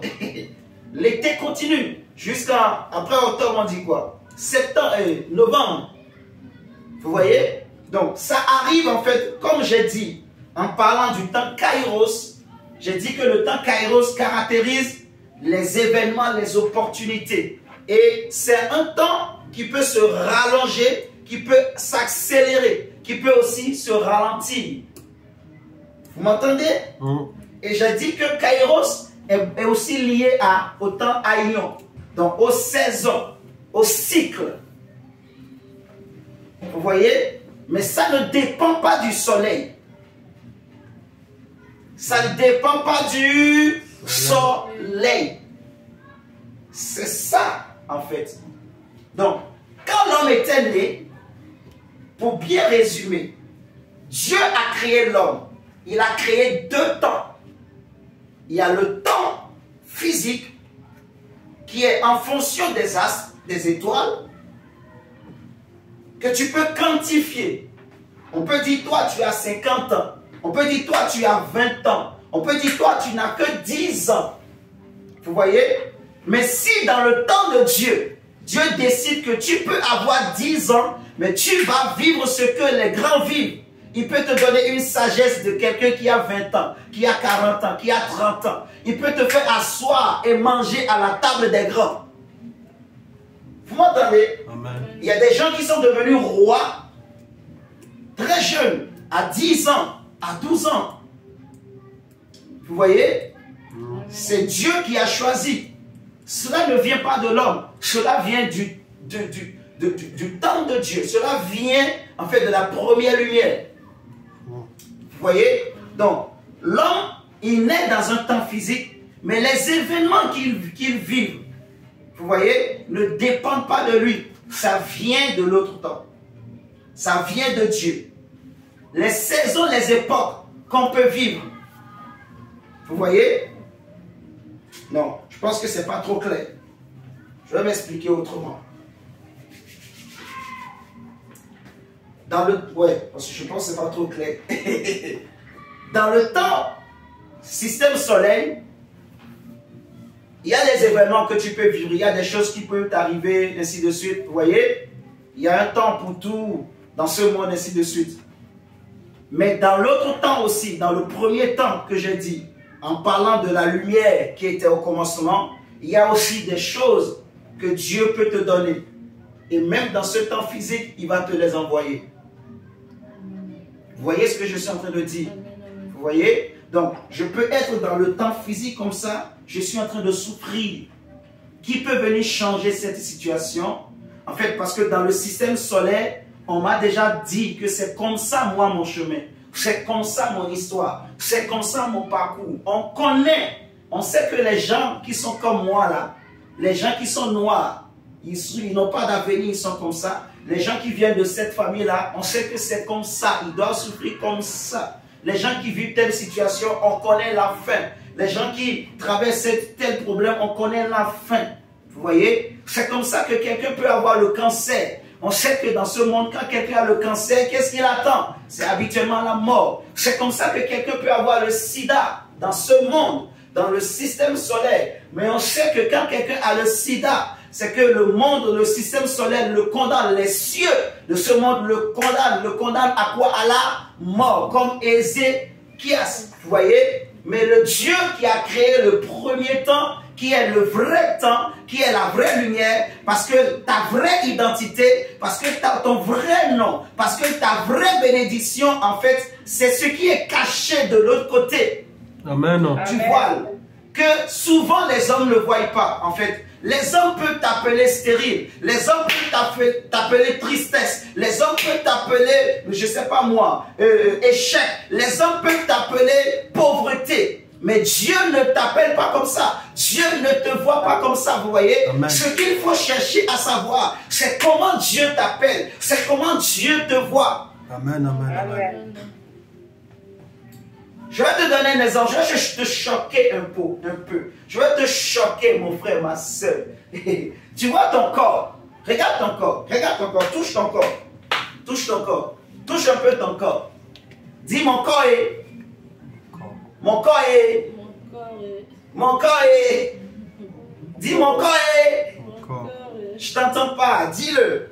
Mon corps est... Dis encore, mon corps est... Ah, il y a des gens bizarres, je ne comprends pas les chrétiens. Je dis mon corps est, mais dis mon corps est. Allez, dis mon corps est. Hey. Mon corps est... Mais c'est quoi? On va recommencer. Dis mon corps est. Mon corps est. Bon, tu aimes ton corps alors. Comme tu aimes ton corps, je ne touche pas ton corps alors. Je ne dis pas ce que je veux dire alors. Tu aimes trop ton corps. Tu aimes trop ton corps. Tu ne veux pas dire mon corps est. Il est méchant. Tu aimes trop ton corps. Tu ne veux pas dire mon corps est. Tu aimes trop ton corps. Tu aimes trop ton corps, quoi. Tu le chéris, tu le protèges. Mais voilà, je te laisse ton corps alors. Je te laisse, tu vas garder ton corps. Non, mais Mais sache quelque chose. Ton corps, toi tu appelles ça un corps. Toi tu dis que c'est un corps, c'est ça non? Tu dis que c'est mon corps. Mon corps est, tu le laves, tu le nettoies, tu l'entretiens, tu le protèges, tu l'embellis. Tu dis mon corps est mon corps. Mon corps. Mais Dieu te dit que ce que tu appelles mon corps, c'est un temple.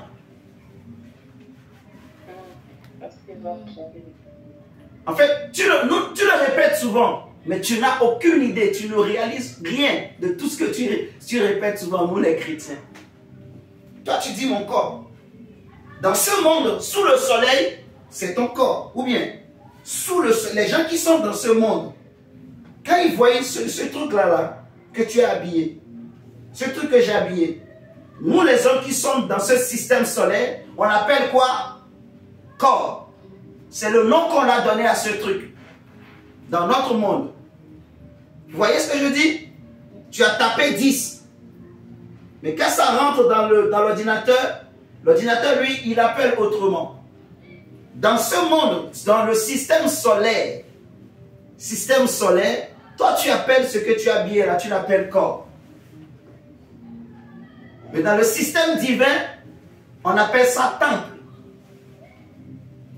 On appelle ça quoi? Temple. On appelle ça quoi? Temple. Mais quand on dit un temple, ça veut dire que tu peux rentrer dans un temple. Un temple, on rentre et on peut aussi sortir d'un temple. Vous comprenez ce que je dis? Un temple, on embellit un temple. Un temple, on ne joue pas avec un temple. Un temple, on ne vient pas tuer le porc dans un temple. Vous voyez ce que je dis? Ce que je suis en train de dire. Si tu réalises que ça, c'est un temple. Et j'habite dans un temple. Toi, tu n'es que un habitant d'un temple. Tu es seulement un esprit qui est venu habiter un temple. Tu viens de l'autre côté. Ta vraie identité est cachée à tes propres yeux physiques. Et dans la vie de l'homme, il y a plusieurs saisons. Il y a plusieurs événements. Chez les Juifs, parce qu'on a lu Joël 2, 23, on nous parle de la pluie de la première et de l'arrière-saison. La pluie de la première saison, c'est la pluie d'automne en fait. Elle commence fin septembre jusqu'à début décembre. Et c'est la première pluie que les cultivateurs, ils attendent. Ils attendent pour semer. C'est cette période-là que les cultivateurs, ils travaillent la terre. Vous voyez? Ils se battent, ils vont semer, ils sèment, ils vont prendre leur machette là, leur machin là, ils creusent la terre, ils déposent les grains, ainsi de suite. Vous voyez? Et ils sèment. Ils ont besoin de cette pluie pour semer. Or, lorsqu'on est en train de semer, on souffre. Celui qui sème, il souffre. Vous m'entendez? Pendant qu'on sème, tu transpires. Tu es parfois sous le soleil. Parfois, tu dois te lever tôt, à 5h, à 6h. Nous, on a fait l'Afrique, on allait au champ. Il fallait se lever tôt, avec la hache comme ça là. Prince, toi, tu n'as pas fait ces choses. Et tu travailles comme pas possible. Des fois, on ramassait les petits insectes. Il y avait des insectes là qu'on pouvait manger. J'ai oublié le nom. Mais c'était vraiment une formation. Donc tu souffres en fait, c'est physique, très physique. Sous le soleil, tu travailles, tu transpires. Mais la Bible dit, quand tu travailles comme ça, tu travailles avec l'espérance que tu vas aussi récolter un fruit. Alléluia. Amen. La première saison, c'est la pluie de la première saison, c'est la pluie, en fait, pour semer. Vous voyez? C'est la pluie pour semer. Mais la pluie de la deuxième saison, la semence a besoin de cette pluie-là pour croître. Et pendant la pluie de la deuxième saison, c'est là que le cultivateur récolte ce qu'il a semé. Vous voyez? En Israël, c'est une période qui dure de mars en avril. En fait, c'est le printemps chez eux, quoi. Chez en Israël, c'est le printemps chez eux. Donc, j'aimerais dire à quelqu'un ce soir, les souffrances que tu vis, les difficultés que tu vis, les combats que tu vis, les problèmes que tu traverses, c'est une saison. Vous m'entendez? Ce n'est qu'une saison que tu es en train de traverser. Tu as peut-être longtemps pleuré. Ou peut-être tu pleures encore. C'est Dieu seul qui sait. Vous voyez? Tu souffres dans le secret. C'est Dieu seul qui sait. Tu galères dans le secret. C'est Dieu seul qui sait. Vous voyez? Mais c'est une saison, en fait. C'est une saison que tu es en train de traverser. C'est une saison que tu es en train de traverser. Ce n'est qu'un temps. Tu vois? Toi, si tu regardes le système solaire, tu vas dire, ça fait beaucoup d'années. Tu diras que ma souffrance a fait beaucoup d'années. Et j'aimerais te poser une question. Sur base de quoi tu comptes des années? C'est parce que tu regardes le système solaire. Tu comptes premier jour, tu comptes deuxième jour, tu comptes troisième jour. Or, quand on rentre dans le langage de Dieu, dans le système de la première lumière, de la vraie lumière, il n'y a plus de jours, il n'y a plus de semaines, il n'y a plus de mois, il n'y a plus d'années, il n'y a plus rien de tout ça. Vous me comprenez? On parle simplement de temps. On dit le temps. On dit le temps. On dit la saison. Tu comprends ce que je dis? Donc, ne dis plus ma souffrance a longtemps duré. Non. Tu es un esprit dans un corps. Tu es un enfant de Dieu. Vous voyez? Ton vrai nom, ce n'est pas ce que tu vis. Ton vrai nom, ce n'est pas ce que tu vis. Je te dis la vérité. Parce que ce que tu es en train de vivre là, c'est par rapport au soleil. C'est par rapport à ce soleil-là. C'est par rapport à ces étoiles-là. Les hommes qui peut-être te regardent par rapport à ce que tu vis, eux, ils s'arrêtent à ce qu'ils voient. Vous voyez? La Bible dit que l'homme regarde aux choses physiques. L'homme regarde à l'apparence. Mais Dieu regarde à ce qui est à l'intérieur. Vous voyez? Mais nous ne sommes pas de ceux qui s'appuient sur les choses physiques. Parce que les choses physiques sont éphémères. Les années, les jours vont passer. Vous voyez? Les minutes et les secondes et les semaines vont passer. Ce n'est qu'une saison. Ce n'est qu'un temps. Mais c'est le temps où tu es en train de semer. Parce que celui qui sème, il souffre. Tu es en train de semer quelque chose. Vous voyez?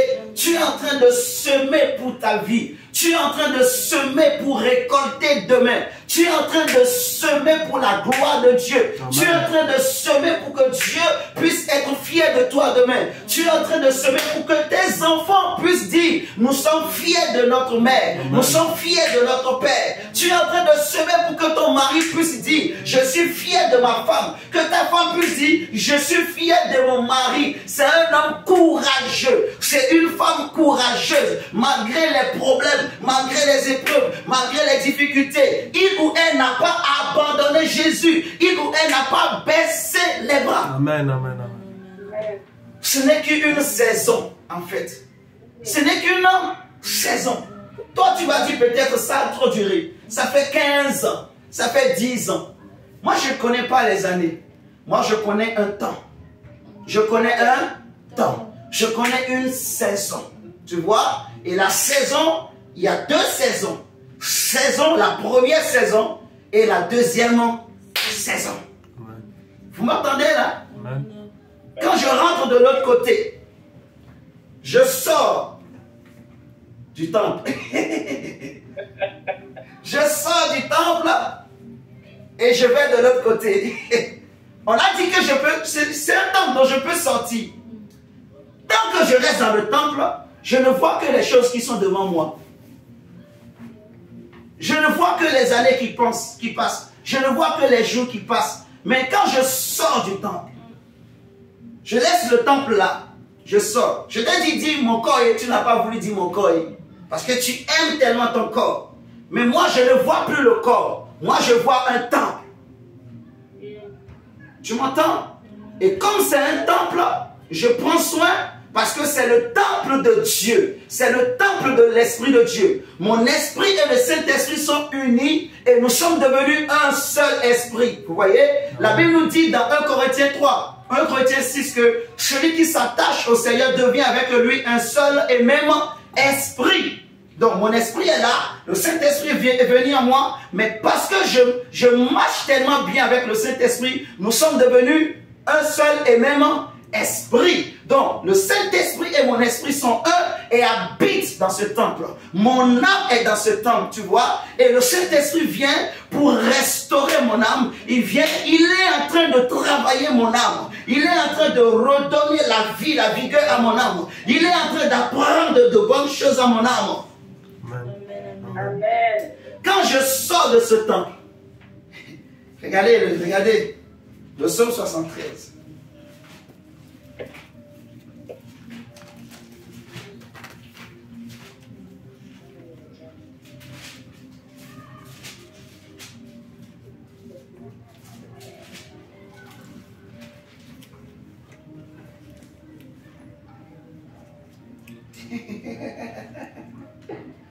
Ah, Seigneur. Lis-nous, mon Jacques, lis-nous à partir du verset 1. Il faut sortir du temple un peu. Sors un peu du temple. Sors un peu du temple. Et tu vas regarder. Lisons la parole de Dieu dans Psaume 113. À partir du verset 1, je te dis quand il faut t'arrêter. Premier verset. Oui, Dieu est bon pour Israël, pour ceux qui ont le cœur pur. Toutefois, mon pied allait fléchir. Mon pied allait fléchir. Ça, c'est un juste, un sage qui est en train de parler. Parce qu'il a tellement souffert. Il souffre. Il vit des choses incroyables. Il ne comprend pas. Mais il est resté dans le corps. Il voyait seulement le corps, le corps, le corps, le corps, le corps. Il n'avait pas compris qu'il fallait que je sorte. Je peux rentrer et je peux sortir. C'est un temps. Je peux rentrer, je peux sortir. Je monte en esprit. Je monte un peu en haut. Je monte de l'autre côté. C'est plus que la sorcellerie. C'est très important, la mentalité. On continue, mon Dieu. Mes pas étaient sur le point de glisser, car je portais envie aux insensés. Je portais envie aux insensés. Pourquoi? En voyant le bonheur des méchants, rien ne les tourmente jusqu'à leur mort, et leur corps est chargé d'un bon point. Tu vois, ils sont gros, ils mangent bien, mais toi lui, il est en train de dire, moi je dis Jésus, Jésus, mais j'ai même pas un pain pour manger. J'ai maigri. Ma vie, ce n'est que jeûne et prière. Ma vie, ce n'est que jeûne et prière. Je jeûne. Quand je finis mon jeûne, il n'y a même pas un pain pour manger. Je bois seulement de l'eau. Hein? Donc, ils regardent tout ça. Ils sont en bon point. Ils sont bien habillés. Ils portent des lunettes, de jolies lunettes. Ils roulent dans de jolies voitures, des carrosses, des Mercedes. Leurs enfants étudient dans les grandes universités. Ils ont l'argent. Ils sont bien. Continue, mon Dieu. Verset 5. Ils n'ont aucune part aux souffrances humaines. Ils ne sont point frappés comme le reste des hommes. Aussi l'orgueil leur sert de collier. La violence est le vêtement qui les enveloppe. L'iniquité sort de leur entraille. Les pensées de leur cœur se font jour. Ils raillent et parlent méchamment d'opprimés. Ils profèrent des discours hautains. Ils élèvent leur bouche jusqu'aux cieux et leur langue se promène sur la terre. Voilà pourquoi son peuple se tourne de leur côté. Tu vois, on nous dit voilà pourquoi son peuple, en parlant du peuple de Dieu, à force de rester dans le corps, à force de ne considérer que le corps, en fait, à cause de la souffrance, le peuple commence par pencher. Le peuple commence par pencher. Le peuple me dit maintenant, ah, peut-être là-bas c'est mieux. Vous voyez ce que je dis? Le peuple commence par pencher. Et c'est comme ça que beaucoup de chrétiens, beaucoup de personnes y tombent. Des personnes qui se sanctifiaient abandonnent la sanctification. Des personnes qui créaient Dieu abandonnent. Parce qu'ils n'ont jamais compris que le corps, ce n'est qu'un temps. Pourtant, c'est écrit. Mais nous, parce que nous vivons sous le soleil, sous le système soleil, beaucoup de gens ne comprennent pas. C'est comme quand on dit lumière, mon cher ami. Quand je te dis la lumière, parce que là, j'ai donné des exemples. Mais est-ce que vous savez que il y a plusieurs sortes de lumière? Ça, on appelle lumière. Si je te dis quelle est cette couleur, tu vas me dire quoi? C'est la couleur blanche. Mais est-ce que tu sais que le noir aussi, c'est une lumière? Vous ne savez pas? Prince, toi tu es étudiant. Tu ne savais pas aussi, hein? Ah! Non, non. Ben, je vous apprends des choses. Le noir, c'est une lumière. Regardez l'optique. Tu prends une lumière. Je prends un exemple très simple. Je prends une lumière. Tu vois ce mur, cette couleur. Si ma lumière traverse ce mur, celui qui est de l'autre côté, je prends la lumière blanche. Il ne verra plus la lumière blanche de l'autre côté. Vous voyez? À cause du mur, à cause de l'espace que ma lumière a traversé. Vous m'entendez là? Pourtant, c'est la lumière blanche. Mais quand elle va arriver de l'autre côté, elle change de couleur. Vous voyez? Elle va se refléter autrement. Ceux qui sont là-bas, ils peuvent penser qu'elle est jaune. Ou bien elle est bleue. Tu vois? C'est ça les reflets de l'optique, en fait. C'est que tu prends une lumière, tu peux prendre une lumière blanche, tu peux la transformer, par exemple, en une lumière jaune, verte, tu vois. Ça dépend de la surface qu'elle rencontre. Tu vois ce que je dis? Tu peux prendre une lumière noire. Ça dépend de la surface qu'elle rencontre. Elle change de couleur en fonction de la surface qu'elle rencontre. Vous voyez ce que je dis? Donc, n'appelez pas noir tout ce que les hommes appellent noir. Non. Ce n'est pas parce que les gens, ils tombent... En fait, dans ce monde-là, on t'a donné un nom que ça veut dire que c'est le vrai nom que tu as. Non. C'est le monde qui est en train de tromper. C'est Satan qui veut te faire croire que tu es comme ça. Tu n'es pas comme ça. Ce n'est pas ton vrai nom. Moi, on m'appelle André. C'est dans ce monde, on m'appelle André. C'est le nom que mon père physique. Regarde, quand je dis mon père biologique. Les hommes du monde, oh, c'est mon papa. Oh, je l'aime. Oui, c'est mon père. Vous comprenez? Mais aujourd'hui, en Christ, il est mon père que j'aime. Mais c'est mon père biologique, mon papa, qui m'a fait naître dans ce monde. Vous voyez? Il a juste été un canal que mon vrai père a utilisé pour m'introduire dans ce monde. Regardez, quand Jésus devait venir dans ce monde, l'ange a dit à Marie que la puissance du Très-Haut viendra sur toi et, tu vois, et la puissance de l'Éternel te couvrira de son ombre. Et c'est pour ça que le Saint-Enfant qui naîtra de toi sera appelé Fils de Dieu. Donc, le Saint-Enfant qui était né de Marie, son Père c'est qui? C'est le Saint-Esprit. Vous m'entendez là? Pourtant, il a été matérialisé physiquement. Donc, c'est la puissance du Saint-Esprit qui a formé cet enfant.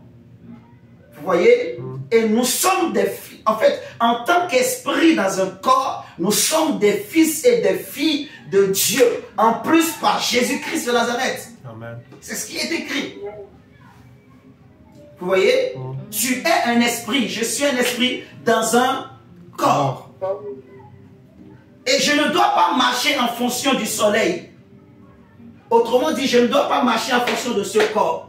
Là, c'est vraiment la haute dimension que je suis en train d'enseigner. C'est la haute spiritualité, c'est la haute dimension. Ma prière, c'est vraiment que chacun comprenne très bien. Sincèrement, c'est la haute spiritualité, la haute dimension. C'est la pensée vraiment très élevée. La lumière du soleil, c'est elle qui fait que tu connais ta date de naissance. Mais cette date de naissance-là, c'est par rapport au soleil, par rapport à la lumière du soleil. Tu te lèves le matin, tu t'es levé à cause de la lumière du soleil. Tu dis, je vais aller au travail à cause de la lumière du soleil. Tu dis, je vais aller manger à cause des astres. Parce que tu regardes les astres. Les hommes ont commencé par faire des programmes dans ce monde à cause des astres, à cause de la lumière des astres, à cause de la lumière du soleil. Vous voyez? Amen. Mais il y a une autre lumière qui existait avant le soleil. Il y a un autre nom sous l'autre ciel.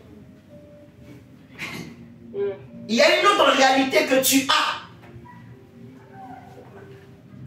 Donc, quand tu sors du système solaire, c'est comme un ordinateur. Si tu rentres dans l'ordinateur, tu allais savoir tout ce qui se passe dedans. 1, 0, 1, 0, 1, 0, 1, 0. Il n'y a pas de 10, il n'y a pas de Karine là. C'est 1, 0. Donc si tu rentres dans l'ordinateur, tu cherches Karine, tu cherches Carly, tu vas te perdre. Il n'y a pas ces noms-là dans l'ordinateur. Il n'y a pas André, il n'y a pas Évangéliste dans l'ordinateur. Il n'y a pas France dans l'ordinateur. Il n'y a que 1, 0, 1, 0, 1, 0. Donc tu vas réfléchir fatigué. Rentre dans l'ordinateur, va chercher la France. Tu vas devenir fou. Donc, si tu rentres dans l'ordinateur, tu es obligé de parler 1-0. Vous voyez? Mais si tu reviens dans le système solaire, tu vas parler le langage du système solaire. Vous voyez? Dans le système binaire, la base, c'est la base binaire. La base 2. Vous voyez? Système hexadécimal, la base c'est 10. Non, qu'est-ce que je dis? C'est 16. Mais là, système décimal, la base c'est 10. Vous voyez ce que je suis en train de dire? Je donne ces exemples pour qu'on comprenne très bien. Donc, tu as un nom, c'est par rapport à ce monde, par rapport à ce corps, par rapport au soleil, par rapport à cette lumière. Mais il y a une autre lumière. Continue la lecture. Après, on va prendre un Jean. Donc, Dieu veut que tu marches non selon cette lumière, mais selon la lumière de Dieu. Tu marches devant la lumière de Dieu, que tu sors de ce corps. Et je te dis que la saison, en fait, il n'y a que 2 saisons. La saison première, donc la saison de la première pluie, où tu sèmes, où tu souffres, vous voyez, où tu vas peiner. Mais après viendra la saison de pluie, la deuxième saison. Vous voyez? Et je te dis qu'il y a un temps nouveau qui arrive. Il y a un temps nouveau pour nos âmes qui arrive, que Dieu a promis, et Dieu va te donner un temps nouveau. Tu vas vivre un temps nouveau. Amen. Ce n'est qu'une première saison. Il y a une deuxième saison qui arrive. Je te dis, mon frère, ma soeur, les hommes seront étonnés. Toi-même, tu seras étonné. Marche maintenant avec cette foi-là, en fait. Sors un peu du système solaire. C'est comme les gens les astronautes, quand ils sortent de la Terre, ils disent que les hommes sont comme des fourmis. La Terre est comme un point. Eh bien, quand tu rentres dans... Parce que le système de Dieu c'est encore plus que les astronautes. On continue, mon diable. On va finir avec ça, on va prendre un autre test, puis on va s'arrêter. Verset 10. Voilà pourquoi son peuple se tourne de leur côté, il avale l'eau abondamment, et il dit, comment Dieu saurait-il, comment le Très-Haut connaîtrait-il? Ainsi sont les méchants. Toujours heureux, ils accroissent leur richesse. C'est donc en vain que j'ai purifié mon cœur. Non, c'est pas vrai. Continue. Et que j'ai lavé mes mains dans l'innocence. Chaque jour, je suis frappé. Tous les matins, mon châtiment est là. Si je disais, je veux parler comme eux.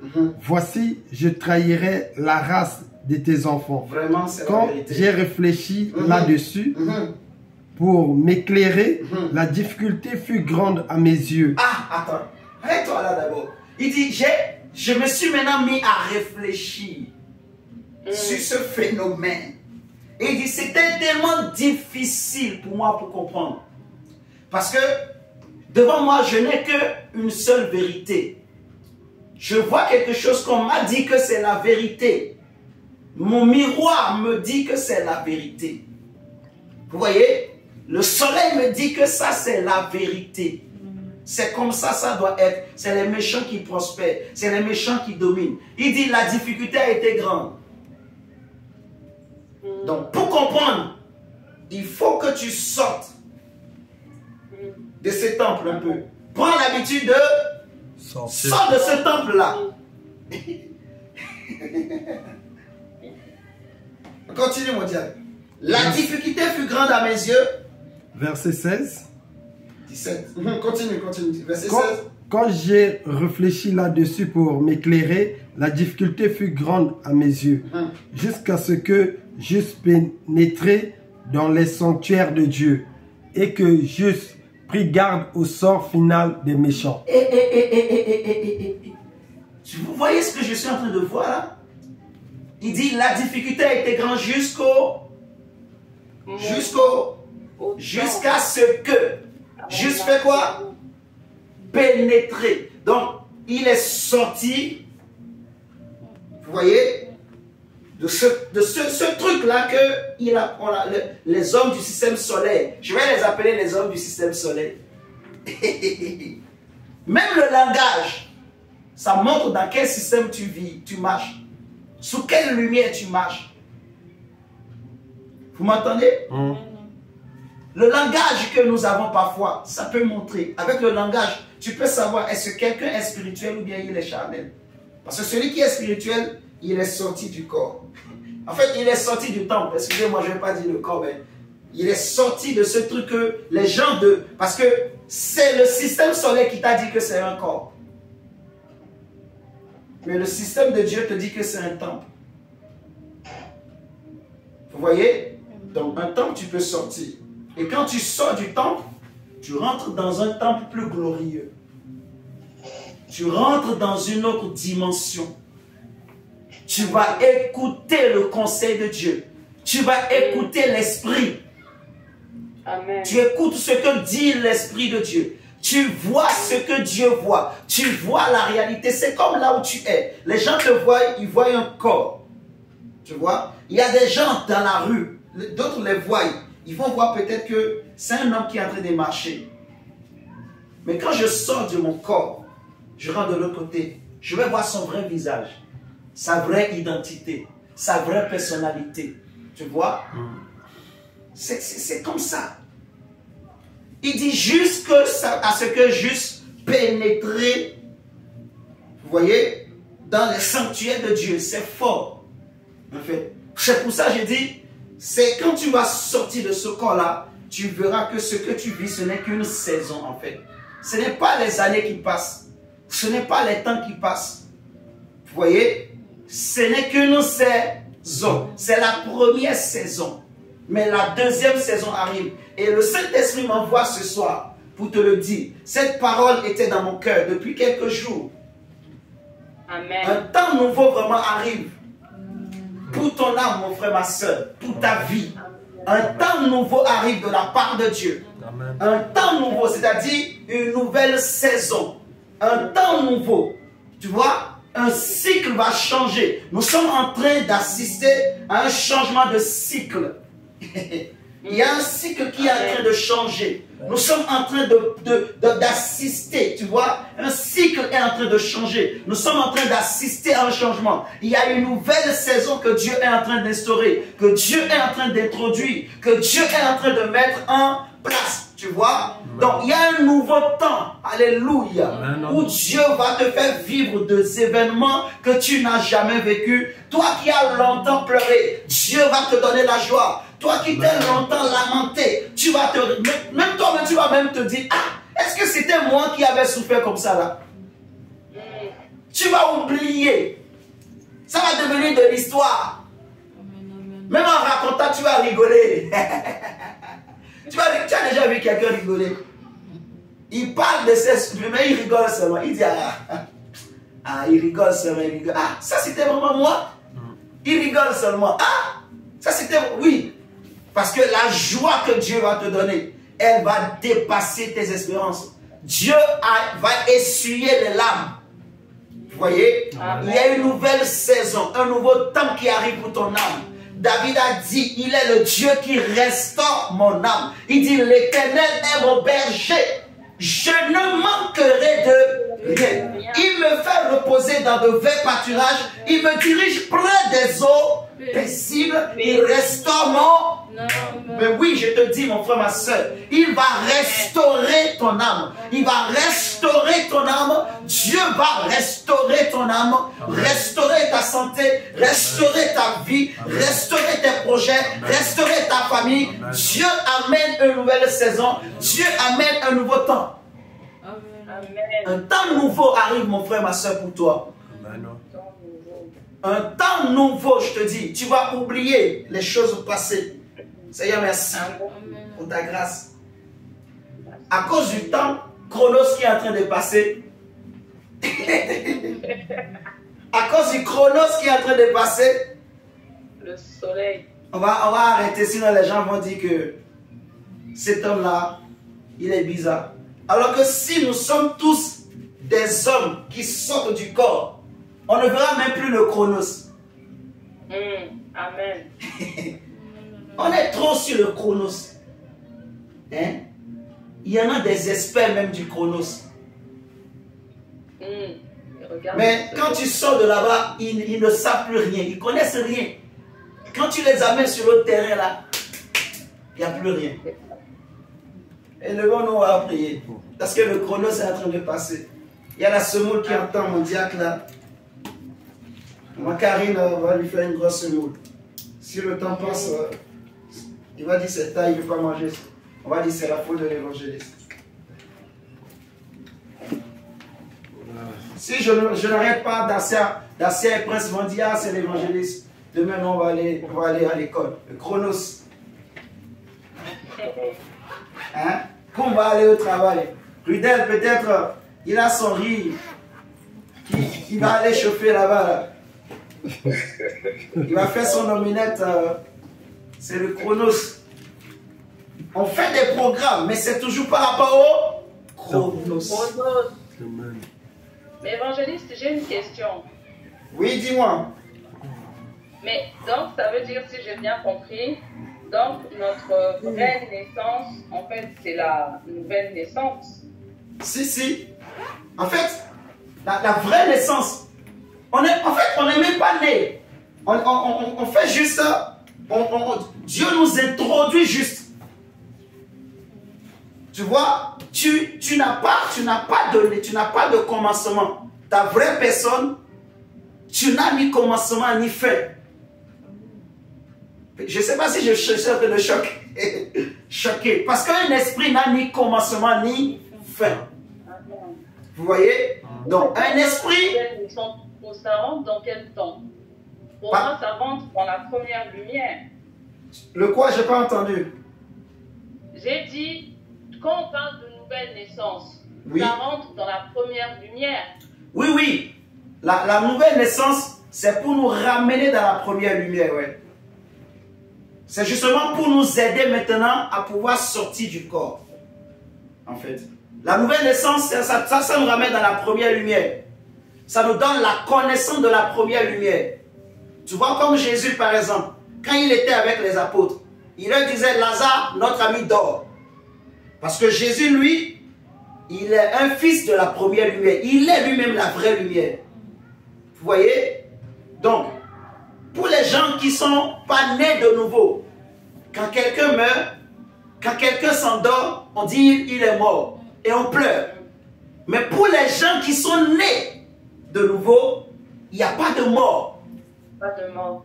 On ne fait que dormir. Amen. Tu vois? Donc Jésus, pensant que les apôtres pouvaient comprendre, il a dit, Lazare, notre ami dort. Allons le réveiller réveiller. On va juste le réveiller. Mais les disciples ont dit, mais Seigneur, s'il dort, c'est bien, comme il était malade. Il se repose.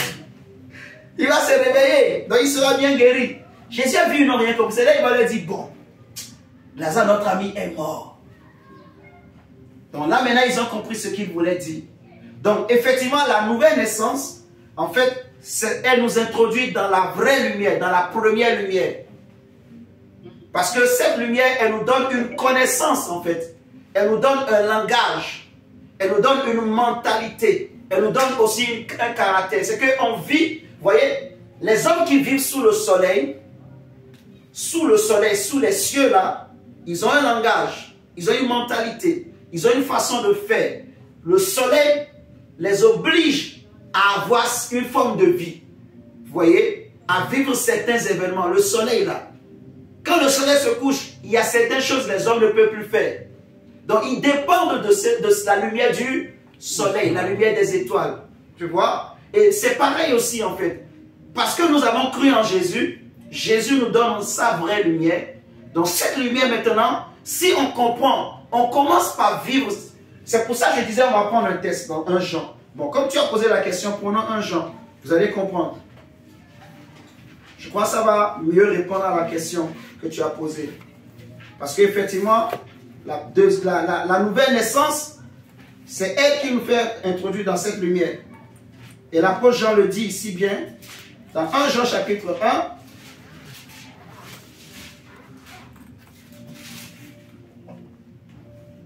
si tu lis à partir du verset 5, 1 Jean chapitre 1. La parole de Dieu nous dit, voici le message que nous avons entendu de lui et que nous vous annonçons. Dieu est lumière et il n'y a pas de ténèbres en lui. Si nous disons que nous sommes en communion avec lui tout en marchant dans les ténèbres, nous mentons et nous ne mettons pas la vérité en pratique. Amen. Mais si nous marchons dans la lumière, tout comme Dieu lui-même est dans la lumière, nous sommes en communion les uns avec les autres et le sang de Jésus-Christ, son Fils, nous purifie de tout péché. Amen. Donc, on peut même déjà s'arrêter là. Il y a plusieurs vérités dans ce texte. On nous dit Dieu est lumière. Donc, la vraie lumière, c'est Dieu lui-même. C'est Jésus-Christ. Vous voyez ce que je dis? La vraie lumière, ta vraie identité, ton vrai nom, c'est la lumière de Christ qui te donne. Tu vois? Ta vraie lumière, ta vraie identité, ton vrai nom, c'est la lumière de Christ qui te le donne. Ce n'est pas ce que je vois qui est la vérité. Donc, on nous dit que si nous marchons dans la lumière, nous serons en communion avec Dieu parce que Dieu lui-même, il est lumière. Et c'est pour ça que je disais, en fait, ce que Dieu veut qu'on fasse, c'est qu'on marche en tant que des hommes et des femmes qui sont nés de nouveau, qu'on marche maintenant, c'est en fait, dans la lumière de Christ. Vous voyez? Comme les hommes qui marchent dans ce monde, on marche sous le soleil. Vous voyez? On marche en fonction du soleil, on marche sous le soleil, on va à la plage, on s'habille, on mange. Il y a des nourritures qu'on mange pendant l'été, il y a des nourritures qu'on mange, qu'on ne mange pas pendant l'été. Les gens qui marchent aussi sous la vraie lumière, vous voyez, ça va être pareil.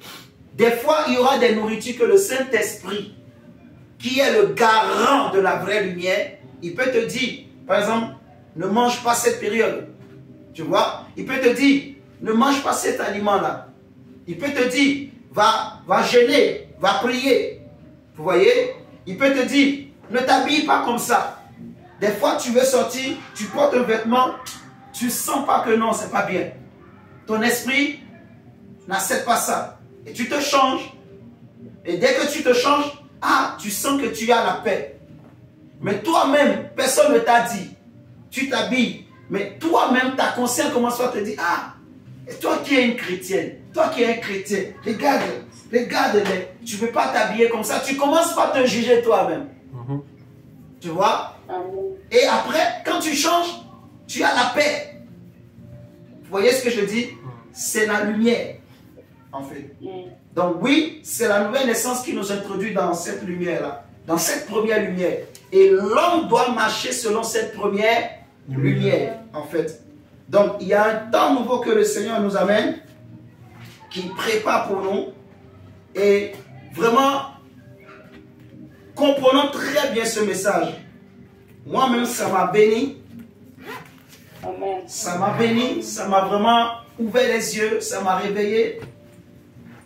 Toi, sur le système solaire, on t'appelle Carlé. Mais moi, je ne sais pas quel est ton vrai nom en fait. Je ne connais même pas ta naissance. Comment tu t'appelles, Carl?